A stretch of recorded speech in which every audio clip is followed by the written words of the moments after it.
सभी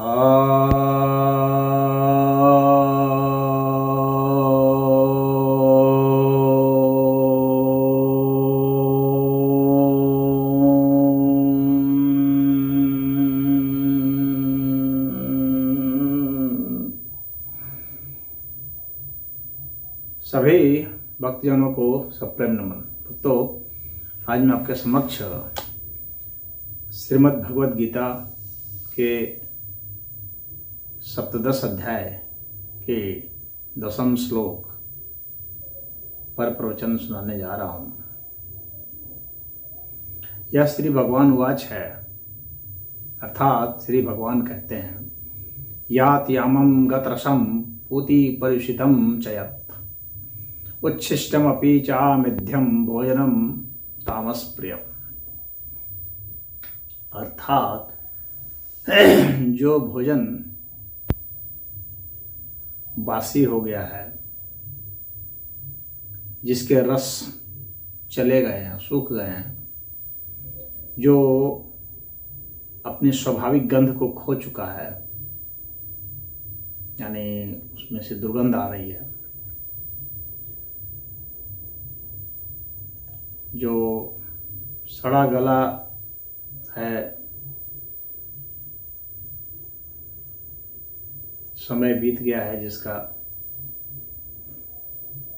या जो अध पका है, कच्चा है, ऐसे जो भोजन है, जो जूठन है, किसी ने उसे जूठा कर दिया है, किसी पशु ने, तो या किसी व्यक्ति ने भी, तो ऐसा जो भोजन है वह अपवित्र होता है। और इस तरह के भोजन को जो पसंद करने वाले हैं वे तामसी होते हैं। यानी तामसी प्रवृत्ति के लोगों की पहचान यह है कि वे इस तरह का भोजन करते हैं। यहाँ पर समझने वाली बात है कुछ कि भोजन जो है अधपका हुआ नहीं होना चाहिए, पका हुआ, अच्छी तरह से पका हुआ होना चाहिए, यानी उसमें अग्नि संस्कार अच्छे होने चाहिए, तब जाकर के भोजन शरीर में पचता है। और बहुत ज़्यादा सड़ा गला भी नहीं होना चाहिए, और बहुत एक दूसरे के विपरीत भी नहीं होना चाहिए, यानी विरोधाभासी चीज़ों को मिला करके नहीं बनाया गया हुआ हो, क्योंकि वे जहरीले हो जाते हैं। और वह रसदार हो, सूखा भोजन नहीं। सूखा भोजन पेट में जाने पर आंतों के रस को सोख लेगा, पेट के रस को सोख लेगा, आंतों के रस को सोख लेगा, और मुंह में लार को सोख लेगा। लार की ग्रंथि को भी वह घायल कर देता है, गले में अटक जाएगा। कितने लोग तो अस्पताल चले जाते हैं, बेहोश हो जाते हैं, और यहाँ तक कि कुछ लोग मर भी जाते हैं गले में भोजन अटक जाने से, क्योंकि आपने सूखा भोजन ले लिया। और ग्रास को पार होने के लिए जरूरी है कि यहाँ नली जो है, ग्रास नली, उसमें गीलापन हो, और जब सूखा भोजन बहुत जाएगा तो ये यहाँ अटक जाएगा। अब घोटेंगे तो पार ही नहीं होगा। लोग पानी पीने लगते हैं तो पानी पीने से कुछ तो पार हो जाता है, लेकिन जब बहुत ज़्यादा वो अटक जाता है तो उसको निगल नहीं पाता पानी के बाद भी, और चक्कर आ जाता है उसे, क्योंकि सांस नली रुक जाती है, सांस भी नहीं ले पाता है, और भोजन भीतर भी नहीं जा रहा है, उसको सीने में बहुत जोर से दर्द उठता है और व्यक्ति बेहोश हो जाता है। तो इस चीज का ध्यान रखना चाहिए। और भोजन अपना स्वाभाविक, हर भोजन जो है अपना एक स्वाभाविक गंध खुशबू रखता है, उससे ही उसकी पहचान है। कुत्ते भी जब भोजन खाते हैं तो पहले सूंघ लेते हैं, सूंघने से ऐसा क्यों? क्योंकि अगर जो प्रदूषित भोजन होता है उसमें गंध दूसरे ढंग की उठेगी, क्योंकि डिकम्पोजिशन शुरू हो जाएगा तो उसमें एमोनिया बनना शुरू हो जाता है।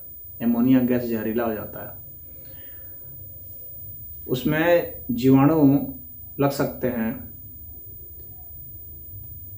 फंगल इन्फेक्शन हो सकता है, पेट झड़ने लगेगा, पतली टट्टी होने लगेगी, पेट में मरोड़ उठ जाएगा। टाइफाइड की समस्या ऐसी से होती है बासी भोजन खाने से, जो दुर्गंधित भोजन है, बदबूदार भोजन। आप बदबूदार चीज खाएंगे तो आपके शरीर से भी बदबू निकलेगी।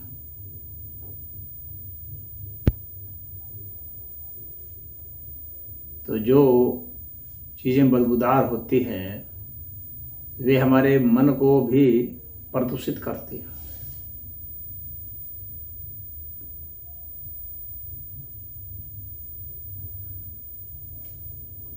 और जो बासी है भोजन है, भोजन 40-45 मिनट के बीच में पक जाने पर खा ही लेना चाहिए। उसके बाद भोजन जो है बासी में उसकी गिनती हो जाती है। फिर उसमें अल्कोहल बनने लगेगा, एसीटोन बनने लगेगा, एसिड बनने लगेगा, खट्टापन उसमें आने लगता है, अम्ल हो जाता है।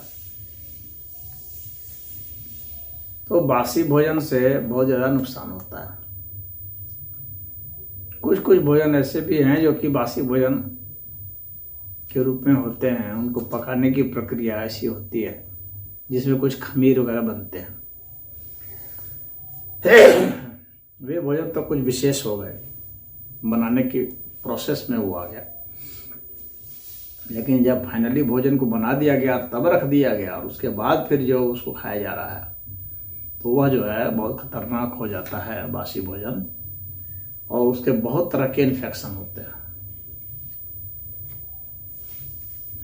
लोग फ्रिज में रख देते हैं या कोई चीज़ से ढक के रख देते हैं, कभी उसमें कोई जीवाणु भी लग गया, कभी उसमें चूहे भी खा लिए।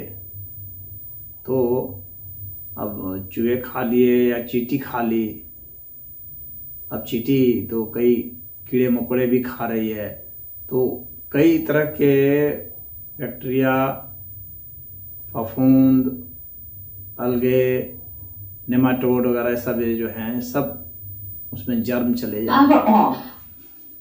और जब जर्म चले जाएंगे तो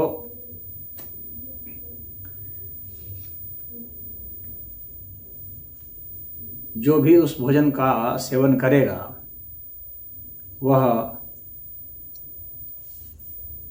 दुखी हो जाएगा, क्योंकि रोगी हो जाएगा।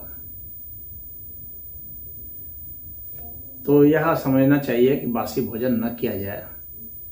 फ्रिज ये नहीं कि फिर आटा बच गया फ्रिज में रख दिए, वहाँ से फिर निकाले, फिर गूथे, फिर बनाए। फ्रिज में ऐसे भी अमोनिया गैस होता है जो कि भोजन में कुछ ना कुछ एब्जॉर्ब हो जाता है और वो खतरनाक हो जाता है।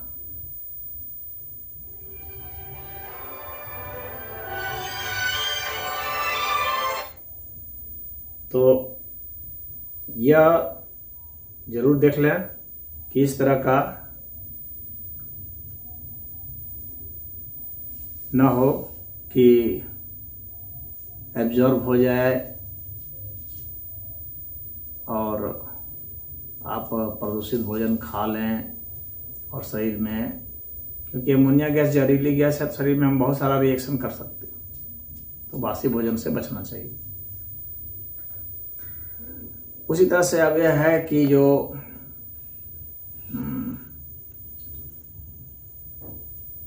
जूठा भोजन है, बहुत लोग कहते हैं जूठा भोजन है बहुत बढ़िया भोजन है, जूठा भोजन खाने से बड़ा प्रेम बढ़ता है। प्रेम कोई और चीज़ से बढ़ा लो, जूठा भोजन से रोग भी बढ़ते हैं। एक व्यक्ति का रोग दूसरे में ट्रांसफर हो जाएगा। इनको विज्ञान की कम समझ है, वैसा सोचते हैं कि जूठा भोजन से इस तरह से बहुत ज़्यादा रोग बढ़ते हैं, फैलते हैं। जूठा भोजन खिलाने में से कोई प्रेम नहीं है। सत्य और न्याय पर टिके रहो, सहयोग करते रहो। प्रेम उससे है। झूठा खाना खिला दो या अपना खून पिला दो या उसका खून पी जाओ तो इससे प्रेम नहीं बढ़ जाएगा। मुसलमानों में बहुत ज़्यादा ऐसा है, साथ ही एक ही थाली में बैठ के खाते हैं और सोचते हैं कि बहुत महान उपलब्धि हो गई। लेकिन सनातन धर्म में स्पष्ट बताया गया है झूठा भोजन नहीं करना चाहिए। यहाँ भगवान कृष्ण स्पष्ट बता रहे हैं, क्योंकि झूठा भोजन से रोग होता है और ये प्रमाणिक है, ये साइंटिफिक है। अपने बच्चे को भी नहीं खिलाया जाता है झूठा भोजन। और झूठा सिर्फ मनुष्य कर दे उतना ही नहीं, कोई पशु पक्षी भी कर सकता है। भोजन को छू दे, भोजन कहीं गिर गया जमीन में, कुछ लोग जमीन में गिर गया उसको उठा लेते हैं, वह भी प्रदूषित हो सकता है, उसमें भी इन्फेक्शन हो सकता है। कीड़े मकोड़े भोजन में लग गए, वह भी प्रदूषित है, वह भी झूठा भोजन है। फल है उसमें कीड़े रहते हैं भीतर में, तो वैसे को नहीं खाना चाहिए।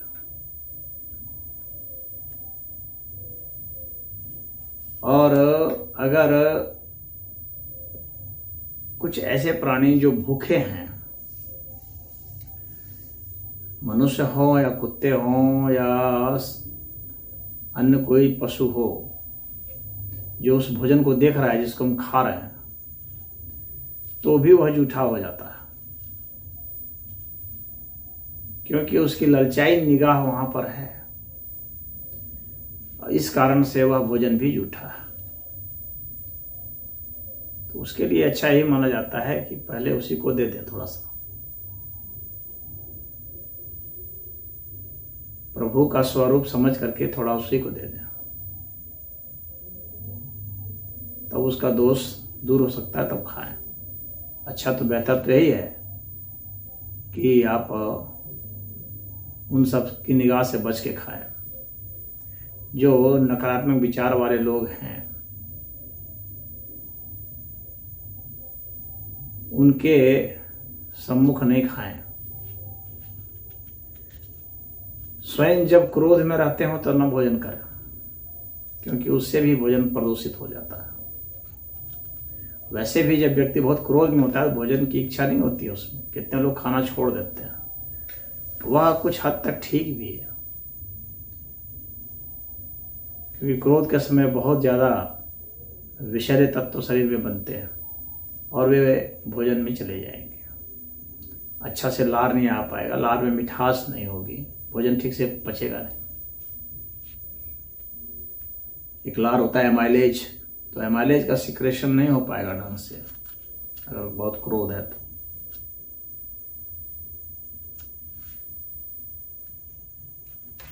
जैसा भोजन होता है वैसा ही मन माना जाता है। छांदोग्य उपनिषद में एक मंत्र आया है, अन्नमयम ही सौम्य मनः। आने अन्नमय जो है उससे ही हम लोग का मन बनता है। मन की जो सौम्यता है वो अन्न का जो सबसे सूक्ष्म स्वरूप है वह माना जाता है। यानी हम लोग के अन्न का निर्माण, जो हम लोग भोजन ग्रहण कर रहे हैं, उस भोजन का सबसे जो सूक्ष्म स्वरूप है उससे हमारा मन बनेगा। जो स्थूल स्वरूप है उसका एकदम ही स्थूल, वह तो मल बन जाता है, वह तो वेस्ट है, विष्ठा है, वो तो शरीर से बाहर निकल जाएगा। और जो उससे थोड़ा सा सूक्ष्म है उसको हम लोग का शरीर सोख लेता है, उससे रस बनता है। और जो सूक्ष्म स्वरूप होता है उसका, उससे रक्त ऊर्जा, और उससे भी जो सूक्ष्म है उससे वीर्य बनता है। यानी और सूक्ष्म ऊर्जा, और उससे भी जो सबसे सूक्ष्म है उससे मन बनेगा, अंतःकरण। तो इसलिए उपनिषद में इस बात को कहा गया है कि अन्नमयम ही सौम्य मनः, छांदोग्य उपनिषद में कहा गया। छांदोग्य उपनिषद और भी कहता है कि आहार शुद्धो सत्व शुद्धि, यानी आहार जब हमारा शुद्ध होता है तो ही हमारा अंतःकरण शुद्ध होता है। आहार की शुद्धता इसलिए बहुत ही महत्वपूर्ण है। और जो व्यक्ति आहार की शुद्धता पर ध्यान नहीं देता है, बस कहीं भी बैठ के खा लिया, बिना हाथ धोए खा लिया, जल्दी जल्दी खा लिया, तो ये सब आहार की अशुद्धता है। आराम से तसल्ली से स्वच्छ जगह में बैठ के खाइए, हाथ पैर धो के खाइए, तो उसकी शुद्धता आती है। भोजन को किस लिए कर रहे हैं यह भी जानिए, उसका भी वहाँ पर चिंतन कीजिए। भोजन उपलब्ध कराया गया है, उसको भी धन्यवाद दीजिए, बोल के या मन से ही मन धन्यवाद दीजिए या बोल के दीजिए। प्रभु को धन्यवाद दीजिए कि भोजन उपलब्ध कराया, उसको प्रसाद बना के खाइए, भोजन को भगवान को अर्पित करके खाइए, तो भोजन शुद्ध होगा। अगर भोजन तामसी भी है तो उसको सात्विक आप बना सकते हैं। प्रभु को अर्पण करके, अगर हम प्रभु को अर्पण कर दें भोजन को, अगर और अल्प मात्रा में, जिससे हमें नुकसान न पहुंचे, उतनी मात्रा में ही उसका सेवन करें, तो वह भोजन भी सात्विक हो जाता है। आहार के लेने के तरीके से भी भोजन सात्विक हो सकता है। खाली ऐसा नहीं है कि फल कोई खा रहा है तो ही सात्विक है, फल कोई छीन के खा रहा है तो सात्विकता नष्ट हो जाएगी, चुरा के खा रहा है तो सात्विकता नष्ट हो जाएगी। यानी जिस तरीके से वह ले रहा है, भोजन के उपार्जन का जो तरीका है वह भी बहुत महत्वपूर्ण है। प्रेम से खा रहा है तो सात्विक होगा। खिलाने वाले पर भी है, खिलाने वाला अगर प्रेम से खिला रहा है, खिला खिला के प्रसन्न हो रहा है, तो वह भोजन बहुत ही शुभ होता है। बोझ समझ के, भार समझ के खिला रहा है, वह भोजन पवित्र नहीं होता है। यहाँ चा मिध्यम जो भगवान ने प्रयोग किया है इस शब्द का, चा मिध्यम, यानी जो महान अपवित्र है, तो यहाँ पर पवित्रता का ध्यान देने की बात की गई है। तो पवित्रता इस तरह से होगा, कैसे अर्पित किए, कितना अर्पित किए, उस भोजन का आप क्या करोगे यह भी भगवान को समर्पित करके बताओ। ये भोजन मैं क्यों कर रहा हूँ, इस भोजन को करके मैं क्या क्या कार्य करना चाहता हूँ, क्योंकि पवित्रता तो हमारे उन विचारों में और उन कर्मों से होगी। तो अगर हमारा विचार कर्म सही नहीं है तो वह भोजन कैसे सही होगा। और तो दुख शोक आमय प्रदा, दुख शोक यही से मिलेगा, रोग मिलेगा। तो जब भोजन कर रहे हैं उस वक्त यह मन ही मन संकल्प कीजिए कि इस भोजन से जो ऊर्जा मुझे मिलेगी उसे शुभ कार्य में मैं लगाने जा रहा हूँ, लगाऊंगा। तो प्रभु को धन्यवाद दीजिए, और उसके लिए भोजन के जो मंत्र होते हैं उन मंत्रों को व्यक्ति को पढ़ना चाहिए। और भगवान कृष्ण ने गीता में ये सब मंत्र बताए हैं, भगवान को अर्पण करने के लिए बताए हैं। ओम ब्रह्मार्पणम ब्रह्मभिः ब्रह्मगणो ब्रह्मणाहुतं ब्रह्मेव तेन गंतव्यम ब्रह्म कर्म समाधिनः। इस मंत्र को बोल करके भोजन को लेना चाहिए। पत्रम पुष्पम फलम तोयम यो मे भक्त्या प्रयच्छति तदहम भक्त्योपहृतम अस्नामि व्रतात्मनः। यह भी मंत्र है, इसको भी बोलते हैं लोग। हरे राम राम राम हरे हरे, हरे कृष्ण कृष्ण कृष्ण हरे हरे। ये इस बोल करके भी कर सकते। कुछ नहीं आता है तो ओम तो आता है, ओम बोलिए। कुछ नहीं आता है, गायत्री मंत्र आता है, उसको बोलिए। यानी भगवान को अर्पित करके ही खाइए। मंत्र नहीं आता है तो अपनी भाषा में ही बोलिए, मन ही मन बोलिए, तब उसका सेवन कीजिए तो वह भोजन जो है शुद्ध होगा, पवित्र होगा। तो पवित्र तरीके से ग्रहण किया जाए, पवित्र तरीके से पकाया जाए, शुभ मन से पकाया जाए, शुभ मन से उसे ग्रहण किया जाए, धन्यवाद देके किया जाए, प्रसाद बनाया जाए, उसको भोजन के रूप में नहीं प्रसाद रूप में लिया जाए तो वह भोजन भी भजन हो जाता है, भोजन भी भजन हो जाता है।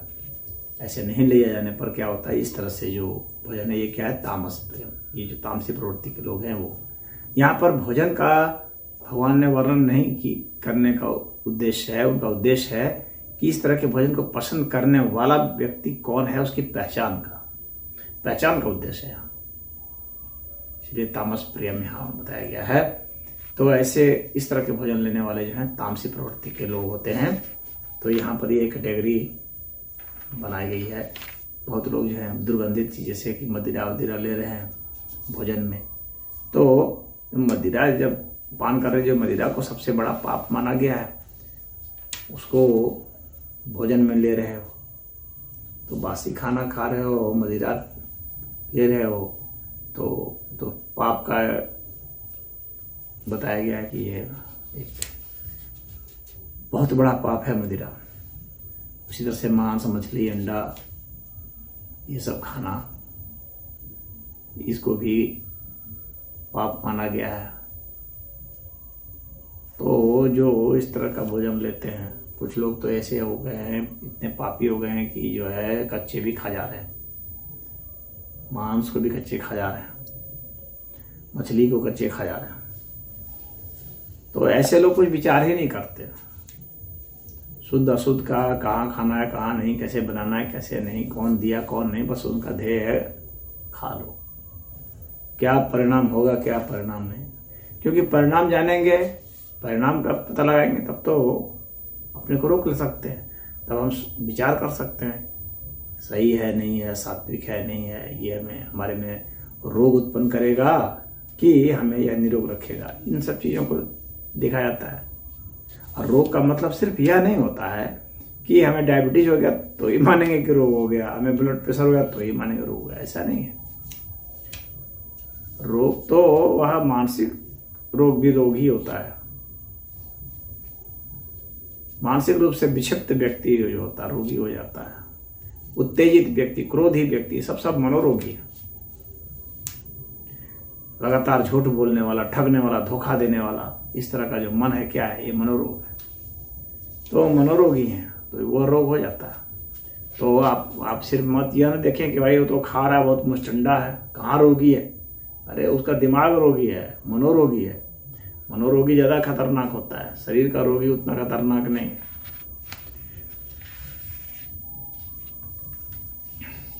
तो खैर इसमें इतना ही। आप भोजन को उम्मीद है कि अच्छी प्रकार से ग्रहण करेंगे, इसे कुछ सीख लेंगे, और जो अन्न दोष आता है उस अन्न दोष को भगवान नाम से जाप करते हुए खाएंगे और अन्न दोष को दूर करेंगे। तो इसमें इतना ही। हरि ओम।